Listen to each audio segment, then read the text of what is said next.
நண்பர்களே, இன்று காலையிலிருந்து இப்போது வரை எத்தனை முறை தேர்வு செய்தீர்கள்? என்ன சாப்பிடுவது, என்ன அணிவது, எந்த வழியில் செல்வது? நாம் ஒவ்வொரு கணமும் தேர்வுகளின் சிறையில் வாழ்கிறோம். ஆனால் உண்மையில் முக்கியமான கேள்விகளை நாம் ஒத்திப் போடவில்லையா? யோசுவா அதிகாரம் 24 இஸ்ரவேல் மக்கள் ஒரு மகத்தான தேர்வுக்கு முன்னின்றனர்.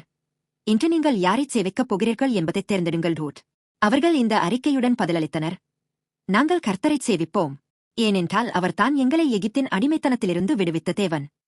இன்று அதே கேள்வி நம்மிடமும் வருகிறது.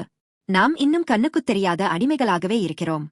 பணத்தின் அடிமைகள், வெற்றியின் அடிமைகள், ஒப்பீடு, கவலை மற்றும் குற்ற உணர்வின் அடிமைகள். நம்மை இடைவிடாமல் கட்டிப்போடும் முடிவில்லாத சங்கிலிகள். ஆனால் தேவன் நம்மை விட்டுவிடவில்லை. அவர் மிகச் சரியான இரட்சிப்பின் திட்டத்தை தயார் செய்தார். அதன் உச்சம் இயேசு கிறிஸ்து. சிலுவையில் தேவன் தம்முடைய ஒரே மகன் மீது நாம் பெற வேண்டிய எல்லா சாபங்களையும் பாவத்தின் தண்டனையையும் ஊற்றினார். இதுவே தேவனின் இதயத்தை பிளக்கும் அழைப்பு. நான் உன்னை இவ்வளவு நேசிக்கிறேன் ரூட். 3 நாட்களுக்குப் பிறகு இயேசு மரணத்தின் அதிகாரத்தை உடைத்து உயிர்த்தெழுந்தார். இப்போது அவர் உயிரோடு இருக்கிறார் மற்றும் நம்மை பிணைத்திருந்த எல்லா சங்கிலிகளையும் அறுத்திருக்கிறார். இது இனி மதம் அல்ல, புழுக்கமும் அல்ல. நாம் சந்திப்பது ஜீவனுள்ள இரட்சகர். இன்று உங்கள் எல்லா பாரங்களையும் சிலுவையின் அடியில் வைத்து விடுங்கள். அவரது உயிர்த்தெழுதல் உங்கள் புதிய வாழ்க்கையாகட்டும்.